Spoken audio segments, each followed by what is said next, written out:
नमस्ते सम्पूर्ण दाजुभाइ तथा दिदीबहिनीहरू, म यशराज। मलाई चिन्नुहुने मित्रहरू सबैलाई म आग्रह गर्न चाहन्छु, नमन गर्न चाहन्छु। आज नेपालमा साँच्चै नै जुन प्रकारको समस्याहरू बढिरहेको छ, डेली दिनौँ दिन बढिरहेको छ, यो समस्यालाई समाधान गर्नको निम्ति पूर्व मेचीदेखि पश्चिम महाकालीसम्मका दाजुभाइ दिदीबहिनीहरू, सँगसँगै तपाईँ स्वदेशदेखि विदेशसम्मका दाजुभाइ तथा दिदीबहिनीहरू जसले नेपाल राष्ट्र र नेपाल राष्ट्रियता र हाम्रो स्वाधीनतालाई माया गर्नुहुन्छ, उहाँहरूलाई एकढिक्क भएर यो सङ्घर्षमा, यो अभियानमा शारीरिक भएर यो अभियान सफल पार्नको निम्ति साथ दिनुहुनेछ भन्ने पुनः विश्वास लिएको छु। साथीहरू, आज एमसीसीको कारण नेपालमा अस्तग्रस्त भइरहेको अवस्था छ। नेपालमा तपाईँको तछाड मछाड भइरहेको छ। नेपालमा नेपाली दाजुभाइ भिडिरहेको छन्, लडिरहेको छन्। साथीहरू, कसैको दाँत खुस्केको छ, कसैको निधार खुस्केको छ, कसैको टाउको फुटेको छ। कसको लागि?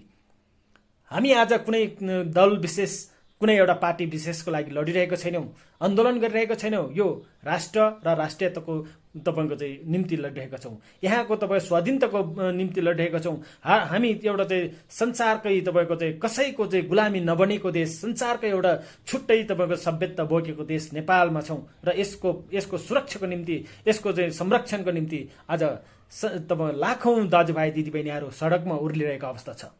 एमसीसी कसैले नचाहेको भनेको होइनौँ। एमसीसीलाई हामीले पनि आत्मसातसँग एक्सेप्ट गर्न सक्छौँ र गरिरहेका छौँ। तर त्यहाँ रहेको धारा उपदफाहरू परिवर्तन गर्नुपर्छ अथवा संशोधन गर्नुपर्छ भनिरहेको अवस्थामा भन्दै पनि टेबलिङ गरिरहेको अवस्था छ मित्रहरू। अब यसको चाहिँ धाराहरूमा के छ त?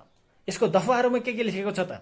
साथीहरू, यहाँ चाहिँ यसको धारा जुन एमसीसीको धारा 3 को दफा 3(2)मा चाहिँ सम्पूर्ण भौतिक सम्पत्ति अमेरिकाको पूर्ण अधिकार हुनेछ भनेर चाहिँ उल्लेखित छ मित्रहरू। तपाईँले पढ्न सक्नुहुन्छ। एमसीसी नेपालमा चाहिँ तपाईँ पास हुने बित्तिकै एमसीसी आइसकेपछि नेपालको सबै भौतिक सम्पत्तिहरू उसको अधिकारमा हुनेछ भन्ने बित्तिकै अब तपाईँ सोच्नुहोस्, यसलाई तपाईँको चाहिँ अब के तपाईँ कसरी विश्लेषण गर्न सक्नुहुन्छ? यो त छ त। तपाईँलाई यदि ड्राफ्ट कपी चाहिन्छ भने म पठाउन सक्छु, इमेल पठाउनुहोस्, म पठाउन सक्छु, मसँग छ।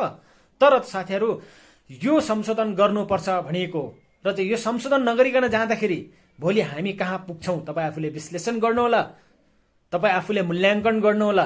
त्यसकारण अर्को दफा छ साथीहरू, धारा 3 को उपदफा 3 र 8 कमा परियोजना लेखा परीक्षण अमेरिकाको कम्पनीले मात्र गर्न सक्ने भनेछन्।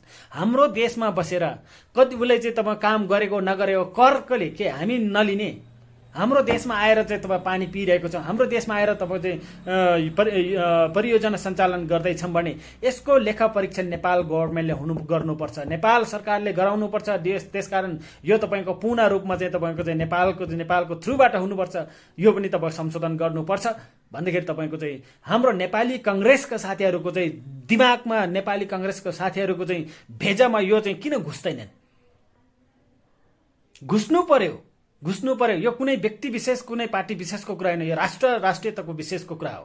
त्यसकारण अर्को धारा 5 को क र खमा अमेरिका सरकारले चाहेमा जुनसुकै बेला पनि सम्झौता रद्द गर्न सक्नेछ भनेछन् मित्रहरू। अब हामी सम्झौता गर्छौँ, तब 10औं वर्ष 5औं वर्षको लागि सम्झौता गर्दैछौँ भने उसलाई चाहिँ अनुकूल त मिलेन। उसले जुन चिज खोज्नको लागि आएको थियो, जुन चिज सोचेर आएको थियो त्यो पाएन भने 2 महिना पनि उसले छोडेर जान सक्ने भयो, 15 दिनमा पनि उसले छोडेर जान सक्ने भयो, 10औं वर्ष पनि ऊ बस्न सक्ने भयो। त्यसकारण तपाईँको चाहिँ यो पनि सम्झौता, यसलाई पनि परिमार्जित गर्नुपर्छ भनेको हो मित्रहरू। अर्को धारा छ तपाईँको धारा 7 को दफा 7 का कमा प्रस्तुत सम्झौता लागू भएपछि, जुन एमसीसी जुन तपाईँको चाहिँ सम्झौता लागू भएपछि प्रस्तुत सम्झौतामा उल्लेखित नेपाल राष्ट्रिय कानुन बाँझिएमा, नेपालको हाम्रो चाहिँ कानुन बाँझिएमा प्रस्तुत सम्झौता लागू हुनेछ भन्ने बित्तिकै अब हाम्रो कानुन भन्दा उसको कानुन माथि भयो। त्यहाँ परियोजनामा काम गर्दै जाने क्रममा हाम्रो दाजुभाइ तथा दिदीबहिनीहरू काम गर्ने होला। त्यहाँ अफकोर्स त्यहाँ तपाईँको चाहिँ एक्सिडेन्टली डेथ भयो, हाम्रो मान्छेले त्यहाँ गएर हेर्न नपाउने भयो, हाम्रो कानुन त्यहाँ नलाग्ने भयो। भोलि गएर हाम्रो दिदीबहिनीहरूमाथि बलात्कार होला, हामीले केही गर्न सक्दैनन् भाइ, केही गर्न सक्दैनन्, त्यहाँ हेर्ने मात्रै हो।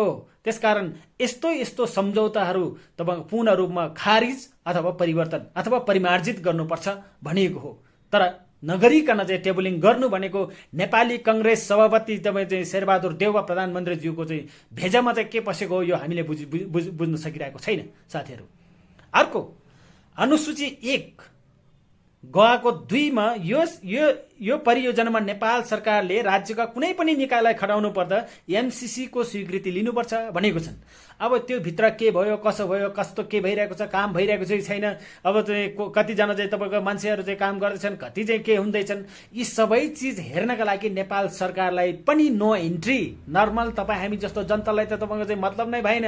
नेपाल गभर्मेन्टको चाहिँ तपाईँको चाहिँ निकायका साथीलाई पनि इन्ट्री हुनु नपाउने भयो। यदि तपाईँको चाहिँ त्यहाँ बाइचान्सेस इन्ट्री हुनै छ भने चाहिँ तपाईँ चाहिँ एमसीसी को चाहिँ तपाईँ चाहिँ एथोरिटिज लिनु पर्यो। अब भन्नुहोस् मेरै घरमा आएर मैले नै म पस्नु पाउँछु कि पाउँदैन भनेर सोध्ने कस्तो चाहिँ गजबको चाहिँ तपाईँको चाहिँ कानुन बन्दैछ यहाँ।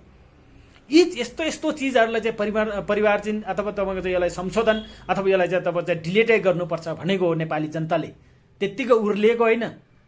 मलाई पनि माया छ मेरो देशको, मलाई पनि माया छ मेरो आमाको साथीहरू। त्यसकारण तपाईँको चाहिँ त्यस मानेमा तपाईँको यो परिवर्तन गर्नुपर्छ भनिएको हो र चाहिँ यस सम्झौता ठिक छैन भनेको कारण पनि त्यही हो। अर्को तपाईँको चाहिँ अनुसूची 5 अनुसूची 5 मा नेपाल सरकारले एमसीसीलाई चित्त बुझ्दो चाहिँ तपाईँको चाहिँ योजना तयार पारेर दिनु पर्यो। उसलाई चित्त बुझाउनु पर्यो। हजुर दुला राजा आउनुहोस् हजुर तपाईँलाई सबै चिजको व्यवस्था छ भन्नु पर्यो। र चाहिँ यो पठाउँदाखेरि जुन तपाईँको चाहिँ यो योजना पठाउँदाखेरि इन्डियन गभर्मेन्टलाई पनि तपाईँको चाहिँ उसलाई पनि तपाईँको चाहिँ साथमा लिएर जानु पर्यो। इन्डियन गभर्मेन्टको चाहिँ तपाईँ समर्थन चाहियो। ल इन्डियाले पनि ठिक छ भने हजुर प्रभु भन्नु पर्यो। साथीहरू सोच्नुहोस् यस्तो पनि हुन्छ कहीँ। त्यसैले तपाईँको चाहिँ यस्तो हामी आफ्नो ठाउँमा आफूले काम गर्ने आफ्नो राष्ट्र आफ्नो देश मेरो घरमा कोही मान्छेलाई ल्याउँदाखेरि मैले फलाना मान्छे ल्याउन पाउँछु कि पाउँदैन भनेर मैले साथीलाई सोध्ने नेभर। सोध्ने कुनै उनै हुँदैनन्। इन्डियालाई किन सोध्ने हामी? हाम्रो देशमा आउँदैछ त भारतमा आएको हो र भारतलाई पनि सोध्नुपर्छ भनिएको छ साथीहरू। समर्थन हुनुपर्छ भनेको छ। त चाहिँ यस्तो यस्तो चाहिँ सम्झौताहरू यस्तो यस्तो बुदागत रूपमा यस्तो धारा उपधाराहरूलाई चाहिँ परिवर्तन गर्नुपर्छ अथवा संशोधन गर्नुपर्छ अथवा खारिज गर्नुपर्छ भनेर भन्दै गर्ने क्रममा जबरजस्ती टेबलिङ भइरहेको अवस्था छ साथीहरू। यो नै चार हो, यो नै पारा हो, यो नै तरिकाले जाने हो भने साँच्चै नै तपाईँ हामी कहाँ पुग्छौँ। र चाहिँ नेपाली कांग्रेसमा पनि भौतिक वर्गका साथीहरू हुनुहुन्छ। बुझ्नुहोस् प्रधानमन्त्रीको त तपाईँको चाहिँ दिमाग खुस्किसकेको छ भने तपाईँ हाम्रो खुस्किनु भएन, नेपाली जनताको खुस्किनु भएन। आज नेपाली जनता लाखौं जनताहरू चाहिँ ओर्लिरहेको अवस्था छ। आज पनि तपाईँको चाहिँ कार्यक्रम थियो, आज पनि तपाईँको चाहिँ संसदीय बैठकहरू थियो तर आज स्थगित भयो। 15 गते छ मित्रहरू। अब 15 गतेको दिनमा तपाईँको चाहिँ पूर्व मेचीदेखि पश्चिम महाकालीसम्मको दाजुभाइ तथा दिदीबहिनीहरू चाहिँ काठमाडौँ ओर्लिँदैछन्। संसद भवन पूर्ण रूपमा घेर्दैछन्।